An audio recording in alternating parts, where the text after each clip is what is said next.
오늘 우리 함께 나눌 말씀은 열왕기상의 말씀입니다. 열왕기상 21장인데요. 열왕기상 21장 전체 본문 이야기를 다루겠지만 함께 읽을 말씀은 1절로 3절까지 읽겠습니다. 열왕기상 1절로 3절인데요. 화면을 보시면서 저와 함께 합독하겠습니다. 시작. 그 후에 이 일이 있으니라. 이스라엘 사람 나봇에게 이스라엘에 포도원이 있어 사마리아의 왕 아합의 왕궁에서 가깝더니 아합이 나봇에게 말하여 이르되 내 포도원이 내 왕궁 곁에 가까이 있으니 내게 주어 채소밭을 삼게 하라. 내가 그 대신에 그보다 더 아름다운 포도원을 내게 줄 것이요 만일 내가 좋게 여기면 그 값을 돈으로 내게 주리라. 나봇이 아합에게 말하되 내 조상의 유산을 왕에게 주기를 여호와께서 금하실지로다 하니. 아멘. 오늘은 글씨가 좀 작은데요. 탐심을 물리치는 말씀이라는 제목으로 여러분들과 함께 은혜 나누겠습니다.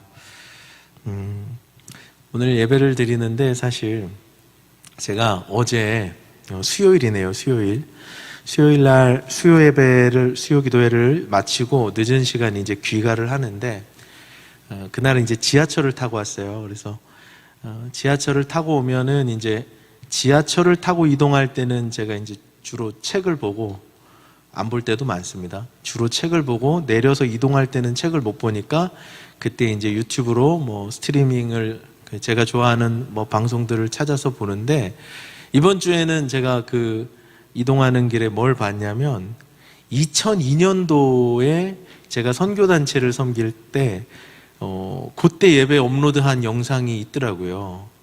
몇 년 전에 누가 올려놨는데 우연히 그걸 찾게 됐어요. 그래서 2002년도에 드렸던 그 시대의 영상을 클릭했는데 화질이 말이 아니죠. 거의 모자이크예요. 무슨 시사 프로에서 용의자 얼굴 가리던 그런 화질로 나왔는데 2002년 5월 달에 예배였는데 그 예배 현장에 제가 정확하게 있었던 게 기억이 나요. 그때 거기 막 5,000명씩 모여서 예배를 드렸거든요.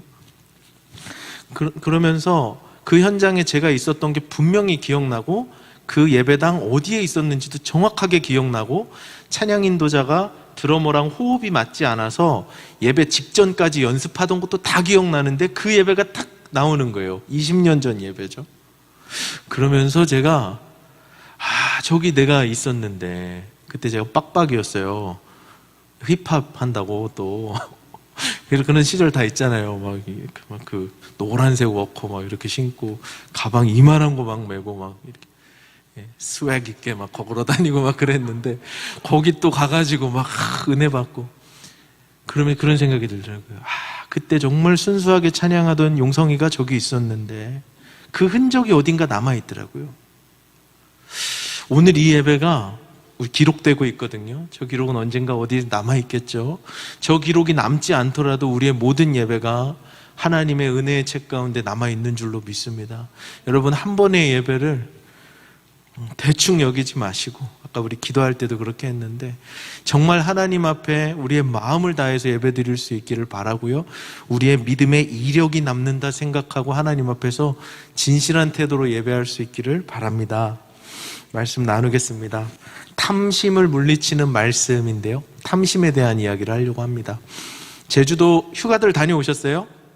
가실 분도 계시고 다녀오신 분들 계시고 제주도에 가면 해녀가 아직 있죠. 해녀분들이 계시고 몇 년 전에 제가 방송에서 들을 때는 해녀분들의 평균 연령이 70세라고 들었어요. 그러니까 조금 더 상향 조정됐겠죠. 해녀분들이 아직도 제주도에는 이제 계시는데 여러분 해녀들 가운데 계급이 있다는 사실을 아세요? 해녀분들에게는 이 계급이 있습니다. 계급. 보통 뭐 직업이나 보통 사회에서는 경력이 곧 계급이잖아요. 짬밥이 계급이잖아요. 근데 해녀 사회에서는 그렇지 않대요. 얼마나 더 오래 숨을 참는가가 그 사람의 계급을 결정합니다. 숨을 오래 참는 사람은 더 깊은 바다에 들어갈 수 있기 때문에 더 많은 그 해산물들을 채취할 수 있는 거죠. 그래서 15m에서 한 20m 수심까지 내려갈 수 있는 분들이 최고 레벨인데, 이분들을 상군이라고 부른대요. 상중하, 상군. 그리고 7m에서 한 10m 정도에서 작업하시는 분들을 중군이라 부르고, 일반인도 내려갈 수 있는 한 3m에서 5m 정도 깊이에서 물질하시는 분들을 하군 또는 똥군이라고 부른대요. 그런데 그렇게 이제 계급이 나뉘어져 있는데, 이 해녀분들이 가장 무서워하는 게 하나 있답니다. 그게 뭐냐면 바로 물숨이에요. 물숨. 물에서 쉬는 숨을 이야기하죠. 물에서 숨을 쉬면 폐로 물이 들어가기 때문에 곧 물숨은 해녀들의 죽음을 의미합니다. 그래서 자기 계급에 맞게 작업을 하다가 숨이 어느 정도 남아있을 때 숨을 남겨놓고 올라와야 하는데, 그래야 물숨을 안 쉬는데, 올라오려고 하면 바로 저 앞에 정말 좋은 물건이 보이는 거예요. 그것을 가서 잡는 순간 큰일이 나는 겁니다. 눈앞에 보이는 그 욕망을 끊어내지 못하면 그 대가는 죽음으로 갚아야 되는 거예요. 그래서 해녀들에게는 이 물숨이 굉장히 무서운 것이라고 합니다. 탐심을 선택하는 순간, 욕망을 끊어내지 못하고 탐욕과 탐심을 선택하는 순간 죽음을 맞이할 수밖에 없죠. 여러분, 우리의 영적인 세계도 동일합니다. 탐욕과 탐심은 우리의 영혼을 파괴하고 죽이는 매우 무서운 죄악이에요. 탐심에 사로잡히면요, 그 탐심은 우리의 영혼을 죽이기 시작합니다. 탐심에 사로잡히면 우리의 운명은 결국 나락으로, 죽음으로 떨어질 수밖에 없어요. 탐욕을 경계해야 하는 것이죠. 오늘 함께 읽은 본문 열왕기상 21장에는요, 바로 이 탐심에 사로잡힌 한 사람과 탐심을 물리쳤던 한 사람의 이야기가 나옵니다. 탐심에 사로잡힌 사람은 아합이라는 왕이었고요, 탐심을 물리친 사람은 나봇이라는 농부였습니다. 탐심에 사로잡혔던 이 아합은 어떤 사람인가? 북이스라엘의 7번째 왕이었어요. 7대 왕이었어요. 아합의 캐릭터는 성경에서 아합을 평가하는 평가는 굉장히 혹독합니다. 아합은 하나님 보실 때 예쁜 짓을 한 게 하나도 없어요. 시작 등장부터 그냥 줄곧 죄만 짓다가 죄로 파멸하는 왕이 이 아합 왕이에요. 탐욕에 사로잡혀 있었어요. 반면에 나봇은 북이스라엘의 농부였습니다. 선량한 농부, 소시민이었어요. 이 나봇이 가지고 있는 작은 포도원이 하나 있었는데, 그 포도원의 위치가 아합의 왕궁 바로 옆에 있었던 거예요. 그런데 아합의 눈에 이 나봇의 포도원이 눈에 들어옵니다. 갖고 싶은 탐욕이 작용해요. 탐심이 작용해요. 그래서 아합이 나봇을 찾아가서 딜을 합니다. 당신 그 포도원 나한테 파시오. 나에게는 훨씬 더 아름다운 포도원이 얼마든지 있으니 내 거와 바꿉시다. 만약에 당신이 바꾸기 싫으면 내가 돈으로 갚아주겠소 라고 딜을 하는데, 나봇은 받아들이지 않죠. 왕의 제안을 거절합니다. 근데 그 다음이 재밌어요. 나봇의 포도원을 얻을 수 없었던 이 아합 왕의 반응이 재밌는데요, 그때부터 식음을 전폐합니다. 아니, 자기 왕궁 옆에 있는 포도원 하나 못 샀다고, 그거 하나 못 가졌다고 음식을 안 먹고 누워버려요. 자신의 건강을 돌보지 않고요, 더 나아가서 국정을 돌보지 않습니다. 이 일을 한심히 보던 왕의 아내가 이세벨이라는 사람이 찾아와서 왕을 위해서 그 포도원을 사주겠노라고 약속합니다. 그 포도원을 뺏어주겠나로 약속하고 해서는 안 될 엄청난 계략을 꾸미는데요, 어떻게 계략을 짜냐면 불량배 2사람을 섭외합니다. 돈 주고 매수하는 거예요. 그리고 이 불량배에게 나봇에 대하여 거짓 증언을 하라고 말을 심어주는 겁니다. 그래서 이 불량배들이 공식적인 석상에서 나봇에 대해서 어떻게 증언을 하느냐면, 이 나봇이 왕을 저주했습니다. 하나님을 저주하는 걸 우리가 들었습니다 라고 거짓 증언을 하게 되죠. 왜 불량배 두 사람을 섭외했는지 아세요? 성경의 율법에 따르면 한 명의 증인으로는 한 사람은 처벌할 수 없어요. 두세 증인법이 있거든요. 2명, 3명의 증인이 최소 있어야 그 증언이 효력을 발휘해요. 그래서 불량배 두 사람을 섭외해서 나봇에 대하여 거짓 증언을 하게 하고 위증을 하게 하는데, 그것도 왕을 모욕하는 내란죄에 해당하는 거짓 증언을 하게 하고, 하나님을 모욕했다고 신성모독죄를 뒤집어 씌워서 결국 이 나봇이 어떻게 되느냐? 돌에 맞아 죽어요. 그 자리에서 죽임을 당한 거죠. 그 당시 관습은 죽임당한 사람의 토지는 왕에게 귀속되는 그런 룰이 있었대요. 그래서 그렇게 이세벨의 악한 계략으로 아합의 동의를 얻어 나봇의 포도원이 아합의 손에 들어가게 된다는 이야기가 오늘 21장에서 다 읽진 않았지만 펼쳐진 스토리예요. 오늘 이 21장, 열왕기상 21장의 이야기는 이 탐욕에 사로잡힌 아합 왕과 그 아합의 만행과 그리고 그에 따른 아합 왕의 비참한 최후를 소개하고 있는데요. 하나님께서 이 말씀을 통해, 이 이야기를 통해 21세기 현대를 살아가는 저와 여러분에게 탐심을 경계할 것을 말씀하고 계십니다.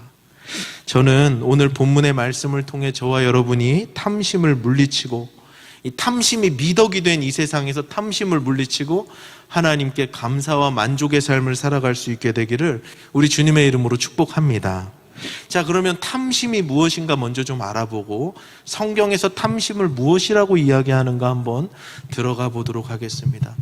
성경에서 탐심을 정의하는 구절이 하나 있는데요, 골로새서 3장 5절이에요. 그러므로 땅에 있는 지체를 죽이라. 뭐래요? 땅에 있는 주체가 음란과 부정과 사욕과 악한 정욕과 탐심이니 5가지를 열거합니다. 땅에 있는 지체를. 근데 탐심에만 각주를 달죠. 탐심은 곧 뭐래요? 우상숭배래요. 골로새서 말씀에서 탐심이 이꼴 우상숭배라고 이야기하고 있습니다. 신구약 성경을 통틀어서 이스라엘이 멸망하는 이유는 단 하나죠. 하나로 이렇게 귀결될 수 있는데 우상숭배예요. 성경에서는 우상숭배에 대해서 여러 차례 경고하고 여러 차례 우상숭배 때문에 무너진 이스라엘을 소개하고 있는데, 우상숭배가 무엇인지 정확하게 정의하는 구절은 이거 하나예요. 우상숭배는 무엇인가? 탐심입니다. 탐심이 곧 우상숭배래요.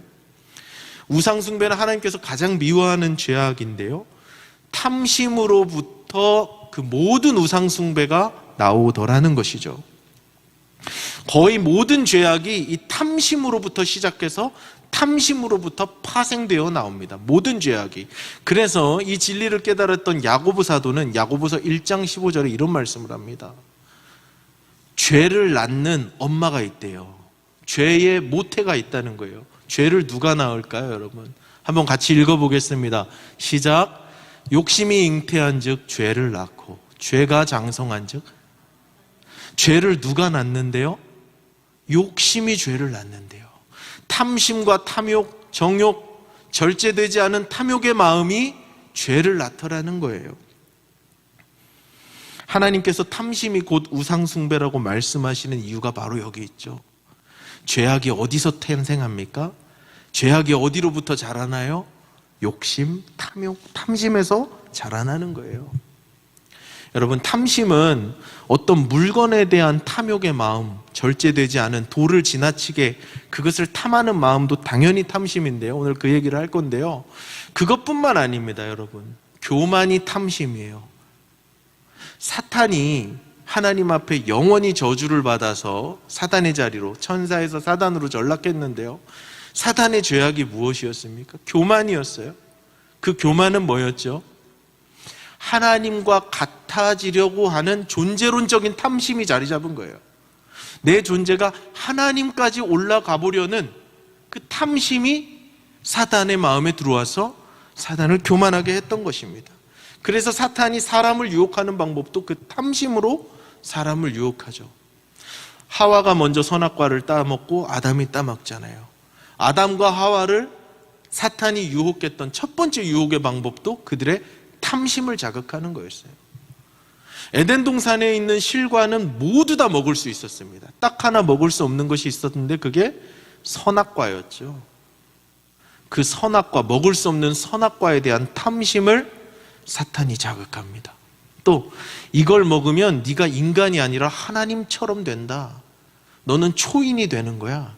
하나님과 같은 지혜와 지식이 생기는 거야. 지적인 탐욕을 자극하죠.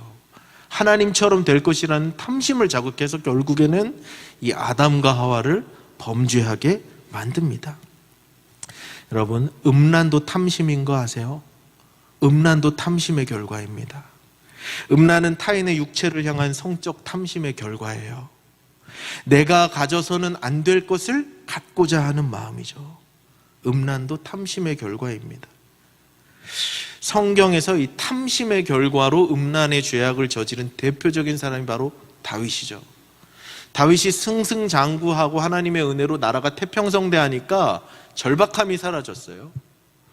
그전 같으면은 전쟁에 항상 전선에 서서 최선봉에 서서 진두지휘하며 이스라엘을 위해서 전쟁했을 다윗이 태평성대가 오니까 나태함으로 떨어집니다. 그래서 부하들은 전쟁하고 있는데 늦잠 자고 일어나서 오후에 옥상을 거닐다가 한 여인이 목욕하는 장면을 보죠. 그 여인은 다름 아닌 지금 전장에서 다윗을 위해 싸우고 있는 다윗의 충신 우리아의 와이프였어요. 그리고 가져서는 안 될 그 여인을 향한 탐심의 마음을 제어하지 못합니다. 결국 그 여인을 데려다가 그 여인을 범하게 되고 어떻게 돼요? 우리아의 장군마저 그녀의 남편이었던 그 사람까지 죽여버리게 되죠. 다윗은 탐심을 물리치지 못하고 밧세바를 범한 거예요. 음란도 탐심의 결과입니다. 여러분, 이처럼 탐심은요, 단순히 물건을 탐내는 마음뿐만 아니라 곰곰이 생각해보면 모든 죄악의 뿌리가 탐심에서 비롯된다는 것을 알 수 있습니다. 그리고 모든 탐심의 결과는 비극적인 결말을 우리에게 가져오죠. 그래서 여러분, 우리는요, 이 탐심에 대해서 민감하게 반응해야 돼요. 탐심을 물리쳐야 합니다. 탐심에 대해서 민감하게 반응하면서 탐심이 내 안에 들어올 때 기도하면서 그것과 싸워야 돼요. 이것이 자라나지 않도록. 탐심을 물리치고 주님께서 주신 오늘 나의 삶에 대하여 감사와 만족을 배워야만 하죠. 그래서 오늘 이 아합과 나봇의 이야기를 통해서 하나님께서 우리에게 탐심에 대하여 주시는 교훈 3가지를 살펴보려고 합니다. 하나님께서 오늘 이 말씀을 통해서 저와 여러분에게 교훈하시는 첫 번째는 이것인데요, 우리 한번 같이 읽어보겠습니다. 시작. 탐심은 소유에 대한 이유 없는 집착입니다. 뭐 없는 집착이라고요? 이유 없는 집착이에요. 본문 1절과 2절의 말씀을 제가 한 번 더 읽겠습니다. 그 후에 이 일이 있으니라. 이스라엘 사람 나봇에게 이스라엘의 포도원이 있어 사마리아의 왕 아합의 왕궁에서 가깝더니 아합이 나봇에게 말하여 이르되 내 포도원이 내 왕궁 곁에 가까이 있으니 내게 주어 채소밭을 삼게 하라. 내가 그 대신에 그보다 더 아름다운 포도원을 내게 줄 것이요 만일 내가 좋게 여기면 그 값을 돈으로 내게 주리라. 아합이 나봇의 포도원에 집착을 하는데요, 그 포도원이 갖고 싶었는데요, 이유가 없어요. 이유가 나봇에게 포도원을 팔라고 요청하는 이유가 딱 하나인데 채소밭을 삼기 위함이에요. 그리고 그것이 가까웠기 때문이에요. 전혀 합리적이지 않습니다. 이해가 되지 않습니다. 아합은 나봇의 밭을 빼앗아서 채소밭을 가꾸고 싶었어요. 근데 여러분, 상식적으로 한번 생각해 보세요. 한 나라의 왕이 채소밭에 왜 그렇게 목숨을 걸어야 할까요? 한 나라의 왕에게 채소밭이 무슨 필요가 있어요? 땅이 없었을까요? 아니에요. 그는 한 나라의 왕이었습니다. 채소밭 따위는 필요하지 않아요. 얼마든지 있어요. 나봇의 포도원이 아름다웠기 때문에, 노른자 땅이었기 때문에 빼앗으려고 한 것도 아니었어요. 아합이 뭐라고 말합니까?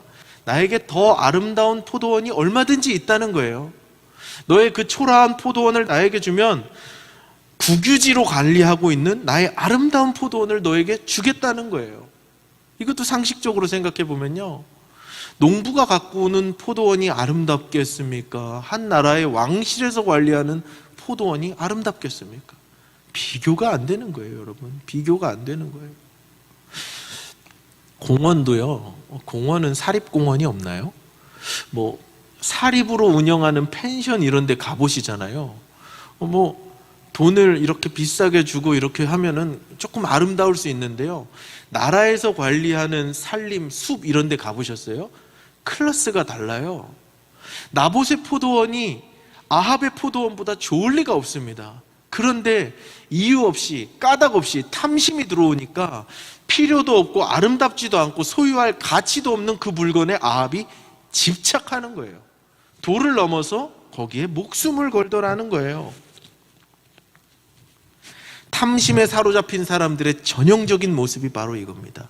이유 없이 소유에 집착해요. 필요에 의해서가 아니라 욕망에 의해서 집착하더라는 거예요. 합리적이고 타당한 이유는 전혀 없습니다. 그저 그것이 가지고 싶은 순수한 욕망 외에 다른 어떤 이유도 없어요. 그냥 그게 갖고 싶은 거예요. 순수한 탐욕이 작동하는 거죠. 우리는 아합의 이 모습에서요, 탐욕의 본질을 볼 수 있는데요, 탐욕의 본질은 이유 없이 소유에 집착하더라는 거예요. 여러분, 아마 여기 계신 분들은 거의 다 아실 텐데요, 저는 악기, 기타를 좋아합니다. 기타를 좋아해요. 그래서 예전에는 제가 가진 기타가 한 10대 가까이 있었는데, 신학에 입문하면서 이제 그 중에 하나만 가지고 나머지는 다 이렇게 플로잉 이렇게 누구 줬어요. 하나 남았어요. 찬양 인도할 때 쓸 기타 하나. 그래서 집에 가면 기타가 몇 대 있냐면 하나만 들고 있었는데 4대가 됐어요. 사역에 필요해서 한 대는 제가 돈을 주고 샀고요, 나머지 2대는 이래저래 선물로 받았어요. 기타 종류도 다양하게 다 있어요. 제가 찬양 인도할 때 꼭 써야 하는 어쿠스틱 통기타가 있고요, 또 일렉 기타가 2대가 있고요. 자랑하는 건 아니에요. 다 싸구려예요. 그 클래식 기타가 1대 있어요. 그러면 기타 종류는 다 있는 거거든요. 여러분, 전 기타 전문 연주자가 아니잖아요. 4대 중에 1대도 제대로 안 치고 제대로 관리를 못 합니다. 그나마 있는 통기타 한 달에 한 번 카리스 찬양 인도하면 그때 꺼내서 치는데요, 저는 기타가 필요 없어요. 이미 많이 있어요. 그럼에도 불구하고 기타에 눈이 가요. 기타 소리가 다 거기서 거기거든요. 근데 얘는 마호가니로 만들었대. 소리가 다른데 나 없는데 이거 필요한 것 같은데. 기타만 보면 그냥 막 탐심이 작동을 해요. 나 파란색 기타는 없는데 이거 사야 될 것 같은데. 막 탐심이 작동합니다. 합리적인 이유가 없어요. 기타를 갖고 싶은 데는. 제 안에 탐심이 일어나는 거예요. 기타 치는 사람들이 하는 말 중에 이런 말이 있어요. 누가 기타를 치려고 배우나 기타 살려고 배우지, 이런 말이 있거든요. 기타 치는 사람 중에요, 꽤 많은 사람들이 기타 1대가 아니에요. 기타 1대 있는 사람은 자기가 기타 친다고 말도 안 할 거예요. 어떤 사람 막 수십 대 있어요. 수백 대도 있어요. 탐심이죠. 제 안에도 그런 마음이 훅훅 일어나요. 그게 필요 없거든요. 집에 놔둘 데도 없거든요. 근데 그걸 향한 탐심이 일어나요. 그때 깨달아야 되는 거예요. 이건 주께로부터 온 마음이 아니다. 지금은 아주 작은 탐심이지만 이게 결국 나의 영혼을 파괴할 것이다 라는 것을 깨달아야 되는 거예요. 저도 그 기타에 대한 탐심이 아주 습관적으로 작동해요. 그래서 그거를 볼 때마다 제가 정신 차리고, 한참 구경하다가도 정신 차리고 제 스스로 하는 말이 있어요. 제가 아주 존경하는 목사님이 후배 목회자들을 향해서 목회 33계명을 남겨주셨거든요. 그 중에 가장 강조하신 것 중에 하나가 뭐냐면 자족하는 법을 배워야 된다는 거예요. 목회자만 그렇겠어요? 모든 그리스도인은 자족하는 법을 배워야 돼요. 나에게 없는 것에 집착하지 말고 자족하는 법을 배워야 돼요. 풍부에도 처할 줄 알고 비천에도 처할 줄 아는 일체의 비결을 배웠던 사도 바울처럼 우리는 그냥 오늘 나에게 주어진 이 현실에 감사하고 만족할 수 있는 법을 배워야죠. 그 말씀 새기면서 하나님 접습니다 이렇게 해요. 여러분, 어떤 소유에 대한 집착이 생길 때 여러분 질문해 보셔야 돼요. 이게 정말 내가 필요해서 갖고 싶은 것인지 아니면 단순히 탐심으로 일어난 마음인지 분별해야 돼요. 여러분들은 어떤 게 그런 게 있을 것 같아요? 특별히 청년들, 여러분들이 이유 없이 까닭 없이 갖고 있는 건 뭘 것 같아요? 제가 말씀 준비하다가 이거는 맞겠다 싶어서 하나 적어왔는데 핸드폰이에요. 여러분 핸드폰 지난 10년간 다 스마트폰 쓰셨을 텐데 스마트폰 10년 되면 한 4-5개 바꾸죠? 여러분 그거 왜 바꿨어요? 필요해서 바꿨어요? 여러분 지난 10년 동안 핸드폰을 4-5번 바꾸면서 여러분들의 통신비가 최소 수백 프로 증가했다는 것을 깨닫고 계세요? 여러분 한 달에 핸드폰 비용 얼마 내세요? 그 2년 동안 통신사에 얼마 헌금합니까 여러분? 어마어마해요. 우리 청년들에게는 굉장히 큰 돈을 통신사에 헌금하는데 2년에 한 번 새 기계를 살 때마다 통신비는 올라가요. 감각이 없더라고요, 대부분은. 요즘은요, 내 필요가 소비를 만들어내는 시대가 아니에요. 여러분 핸드폰 필요해서 사는 거 아니에요. 정신 차리세요. 사지 말라는 얘기는 아닌데 그래도 분별하면서 그리스도인이니까 생각하면서 사시라고 말씀하는 거예요. 삼성과 애플이 새로운 폰을 내놓는데 그게 왜 내가 사야 되는 거예요? 삼성이 신기술을 내놓으면 내가 왜 그게 필요한 게 되죠? 지금 소비는 우리의 필요가 결정하는 시대가 아니라 대기업의 기술이 결정하는 시대예요. 대기업이 신제품을 내놓으면 사람들은 그걸 소비해야 돼요. 그래서 우리의 소비는 우리의 필요가 결정하는 게 아니라 대기업이 결정해요. 깨어서 생각해야 돼요. 탐심을 조장하는 세상인지도 몰라요. 여러분, 소유에 대해서 이유 없이 집착한다면 그것은 필요가 아니라 탐심이에요. 경계해야 할 마음입니다. 사랑하는 여러분, 저와 여러분, 우리 모두가 하나님 앞에서 이 탐심에 대해서 민감하게 반응하고 깨어있기를 바랍니다. 탐심이 미덕으로 추앙받는 이 불합리한 세대 속에서 탐심에 사로잡히지 않고 하나님께서 오늘 나에게 베푸신 일용할 양식에 감사하고 만족할 수 있는 저와 여러분 될 수 있기를, 성숙한 그리스도인 될 수 있기를 우리 주님의 이름으로 축복합니다. 오늘 본문을 통해서 우리 주님께서 주시는 두 번째 교훈의 메시지는 이것입니다. 읽습니다. 시작. 탐심은 더 큰 죄악으로 진화합니다. 7절부터 10절까지 제가 천천히 읽겠습니다. 그의 아내 이세벨이 그에게 이르되 왕이 지금 이스라엘 나라를 다스리시나이까? 일어나 식사를 하시고 마음을 즐겁게 하소서. 내가 이스라엘 사람 나봇의 포도원을 왕께 드리리이다 하고 아합의 이름으로 편지들을 쓰고 그인을 치고 봉하여 그 성읍에서 나봇과 함께 사는 장로와 귀족들에게 보내니 그 편지 사연에 이르기를 금식을 선포하고 나봇을 백성 가운데 높이 앉힌 후에 불량자 2사람을 그의 앞에 마주 앉히고 그에게 대하여 증거하기를 내가 하나님과 왕을 저주하였다 하게 하고 곧 그를 끌고 나가서 돌로 쳐 죽이라 하였더라. 아까 제가 전체 스토리를 간략하게 약술하면서 설명드린 부분이기도 한데요, 아합이 나봇의 포도원을 갖지 못하니까 식음을 전폐하고 누웠어요. 중증 탐심에 사로잡힌 사람이죠. 그러자 악한 이세벨, 그의 와이프였던 이세벨이 꾀를 내서 이런 전략을 세우는 거예요. 그래서 그것을 지켜보던 그의 아내 이세벨이 아합을 위해서 절대로 해서는 안 되는 끔찍한 일을 벌입니다.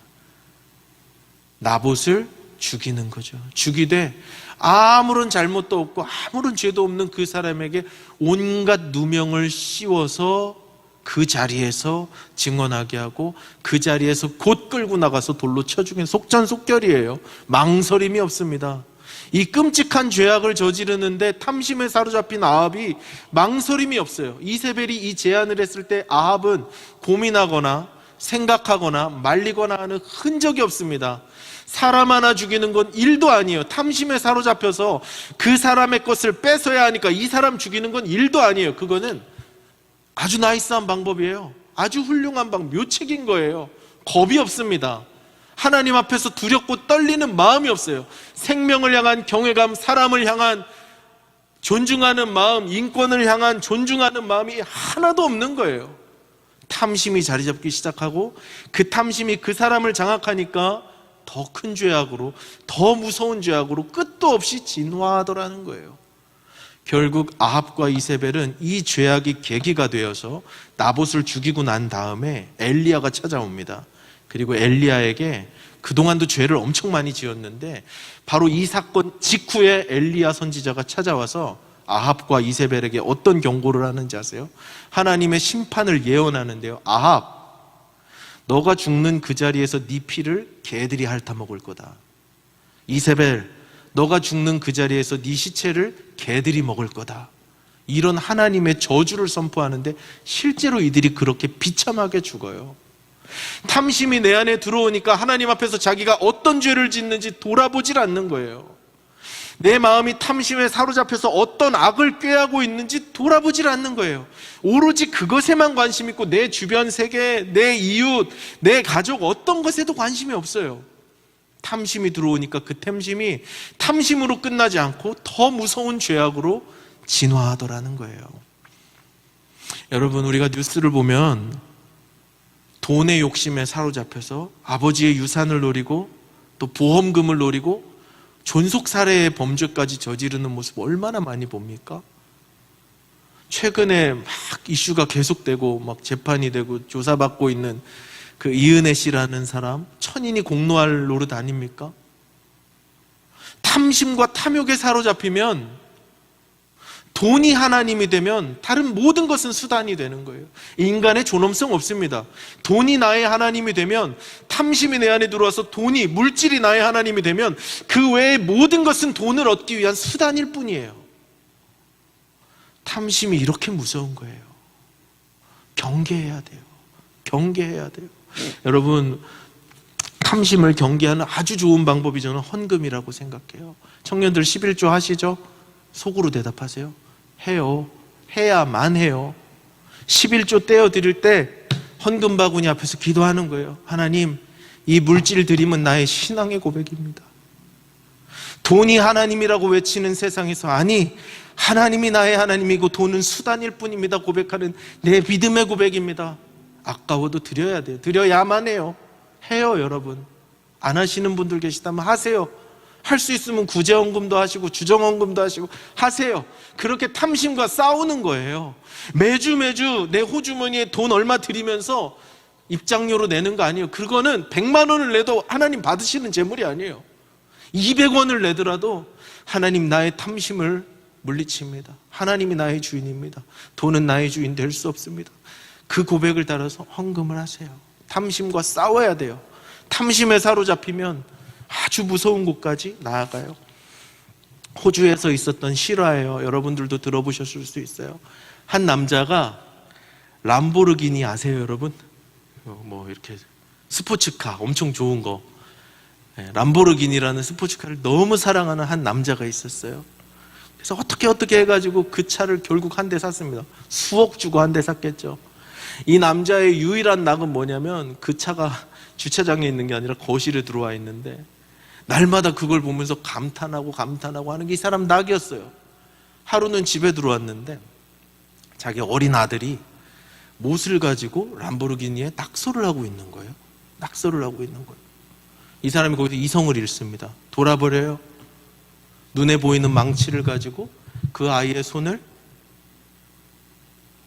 정신없이, 한참 그러다가 정신을 차려서 아이를 안고 급하게 병원으로 뛰어가는데요, 큰 수술 끝에 이 아이는 손을 자르게 됩니다. 수술에서 깨어난 그 아이가 아빠를 보고 너무 무서워서 병원 침대 밑으로 숨어서 싹싹 빌면서, 아빠 용서해 주세요. 아빠 잘못했으니까 제발 내 손 좀 돌려주세요. 얼마나 슬퍼요? 비관하면서 이 남자 집으로 돌아가서 권총 자살합니다. 그 아이가 그 람보르기니에 썼던 게 뭔지 아세요? I love D까지 썼어요. I love Dad를 쓰려고 했던 거예요. 탐심이 이렇게 무서워요. 탐심에 사로잡히면, 탐심에 사로잡힌 이 남자가 그 아들을, 그 가족을, 온 인생을 망치고 말았던 것이죠. 탐심이 아무것도 아닌 게 아니에요. 탐심을 물리치지 않으면 더 큰 죄악이 결국은 그 사람의 인생을 파괴할 수 있습니다.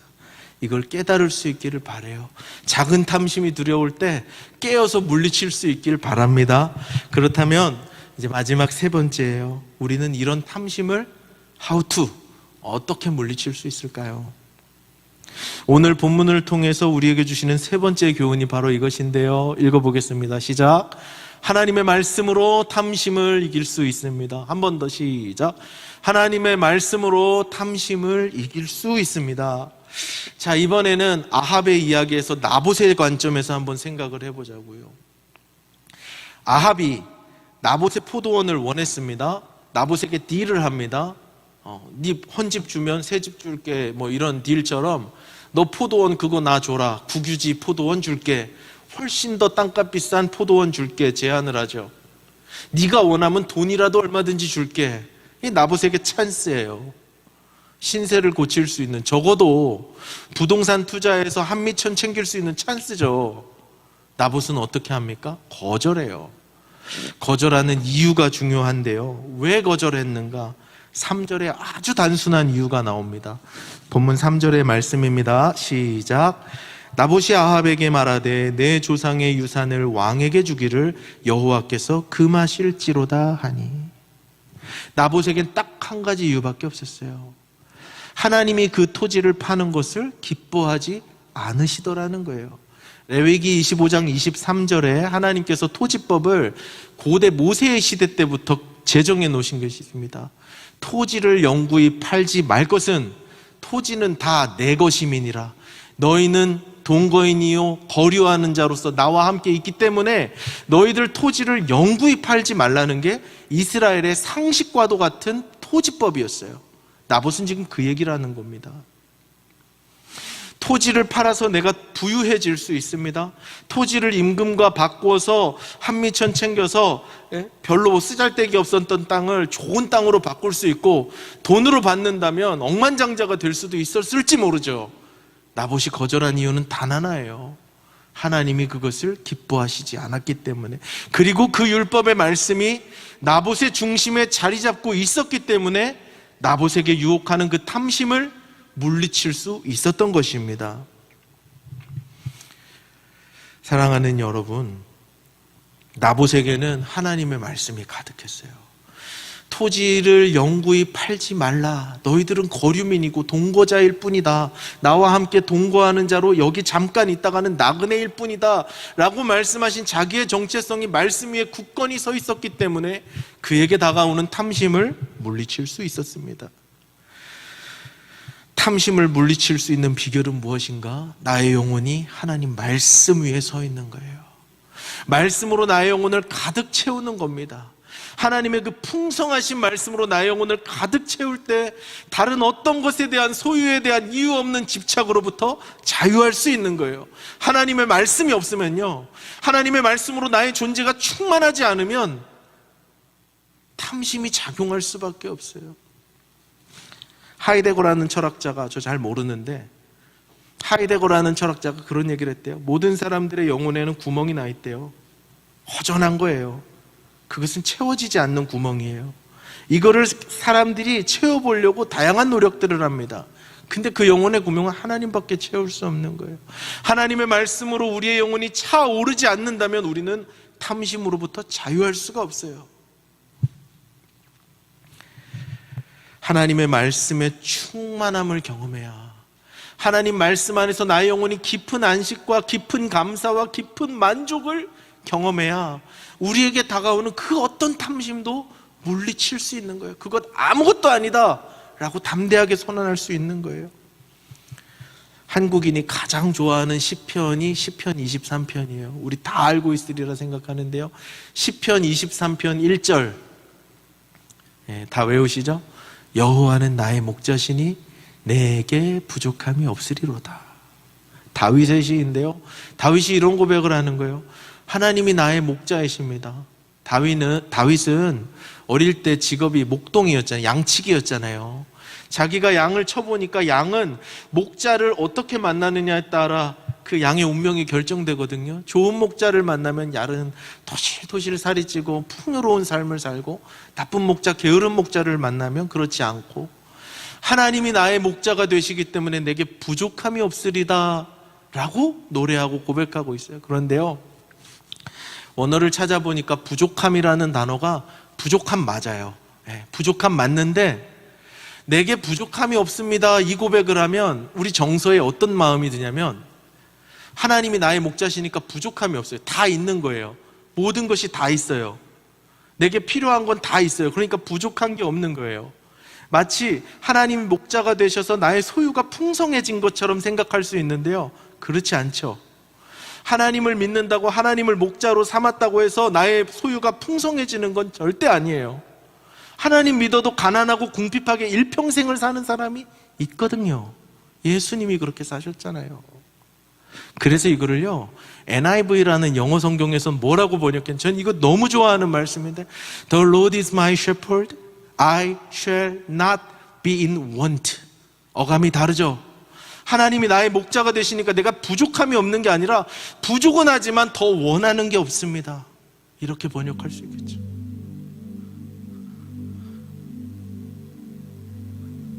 하나님이 나의 목자가 되셨지만 여전히 부족할 수 있어요. 그래서 탐심이 작용할 수 있다고요. 예수 믿고 잘 살아도 핍박당할 수 있고, 대를 이어 가난을 대물림 받을 수도 있고, 늘 궁핍하게 쪼들려 살 수 있거든요. 하나님을 나의 목자로 삼으니까 비록 궁핍할 수는 있으나, 가난할 수 있으나 더 원하는 건 없는 거예요. 괜찮은 거예요. 하나님이 나의 완전한 목자가 되시니까, 완벽한 목자가 되시니까 하나님이 같이 계시면 그거 없어도 괜찮은 거예요. 아이를 기르면서 이런 경험을 너무 많이 하는데요, 저희 아이들은 참 감사하게, 감사하다 그러면 또 엄마를 엄청 찾아요. 아빠는 잘 안 찾고. 특히 유아기 때 누군가의 도움이 절실하게 100% 필요할 때는 아빠를 잘 안 찾고 엄마만 찾아서 엄마가 고생하는데요, 이 아이에게는요, 다른 것 다 없어도 엄마만 있으면 오케이예요. 다른 것 다 있어도 엄마 없으면 안 되는 거예요. 여러분, 여호와가 나의 목자셔서 우리가 주님으로 우리의 영혼을 충만하게 채우면 다른 것 없을 수 있거든요.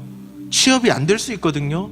내 친구들 잘 나갈 때 나는 못 나갈 수 있거든요. 나의 집이 가난하고 내 자식 학원비도 없을 수 있거든요. 그런데도 아프지만 쓰리지만 하나님이 계시기 때문에 하나님 계시다는 것으로 만족하고 감사할 수 있는 거예요. 탐심을 물리칠 수 있는 유일한 방법은 하나님의 말씀으로 우리의 영혼을 채우는 거예요. 하나님 자신으로 우리의 영혼을 채우는 거예요. 영의 양식인 하나님의 말씀을 날마다 배불리 먹고 하나님과 온전히 연합하여 살아가면 초막이나 궁궐이나 내 주에서 모신 것이 그 어디나 하늘나라 되는 거죠.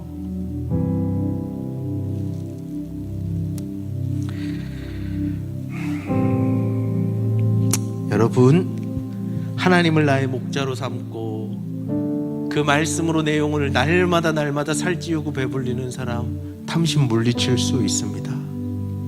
그분이 나의 목자 되시기 때문에, 그분이 말씀의 꼴로 아침마다 나에게 먹이시고 배불리시고 예배의 자리에서 말씀으로 따뜻한 음성으로 나에게 말씀하시고 나를 위로하시기 때문에 다른 거 필요 없는 거예요.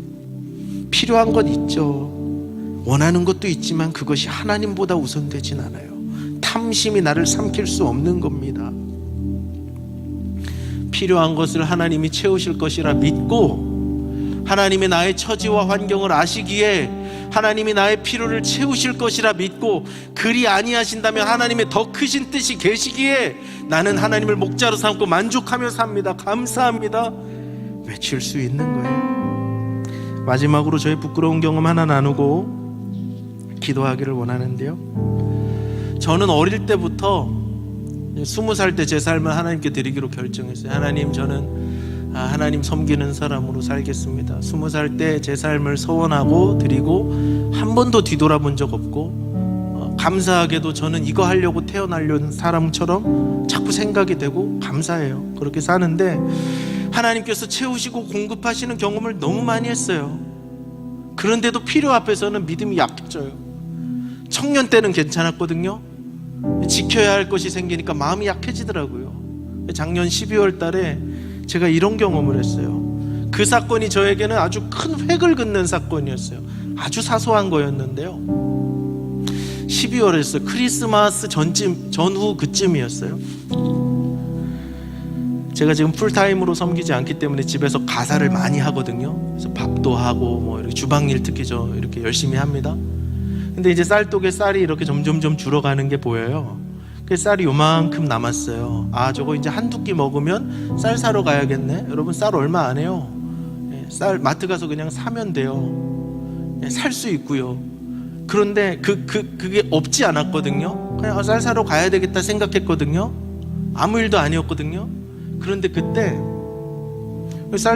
쌀이 점점 주는 걸 제가 한 며칠 동안 봤던 것 같아요. 며칠 보고 있는데 한 끼 먹으면 쌀이 이제 없어질 그쯤에 저희 집에 쌀이 한 포대가 배달이 왔어요. 그 제 돈 주고 살 수 있는 거거든요. 얼마든지. 그 필요하지 않았거든요. 근데 그 쌀이 배달 오면서 제가 무슨 음성이 들냐면, 아, 하나님이 내가 보고 있는 저 쌀독을 같이 보고 계시는구나. 그전에도 이런 사건 부지기수로 경험을 했거든요. 밤을 새워서 간증할 수 있을 만큼 하나님이 채우시는 경험을 많이 했거든요. 그런데도 필요 앞에서는 늘 약해지고 걱정하고 염려하던 제 부끄러운 모습이 있었는데, 그 사건 이후로는 그 사건이 획이 됐어요. 나도 살 수 있어요. 저거 아무것도 아니에요. 전화 한번 갖다 줘요. 아무 일도 아닌데 하나님이 우리 집 쌀독에 쌀이 몇 알 남았는지 보고 계시는구나. 그게 제 마음에 확 오는 거예요. 그때 이후로 필요에 대해서 고민하지 않습니다. 하나님이 나의 목자가 되시고, 하나님이 나의 인생의 앞길을 알고 계시고, 내가 무엇이 필요한 걸 알고 계신다는 믿음의 확신 가운데 살아갈 수 있게 된 것이죠. 사랑하는 여러분, 여러분의 필요를 하나님이 아십니다. 여러분에게 무엇이 필요하고 무엇이 필요 없는지 하나님이 알고 계세요. 우리의 삶을 하나님께 맡기십시다. 아무리 채워도 채울 수 없는 헛된 것으로 나의 영혼을 채우려고 하지 말고, 탐심을 물리치고 하나님 한 분만으로 만족하는 저와 여러분, 진실한 하나님의 백성들 될 수 있기를 우리 주님의 이름으로 축복합니다.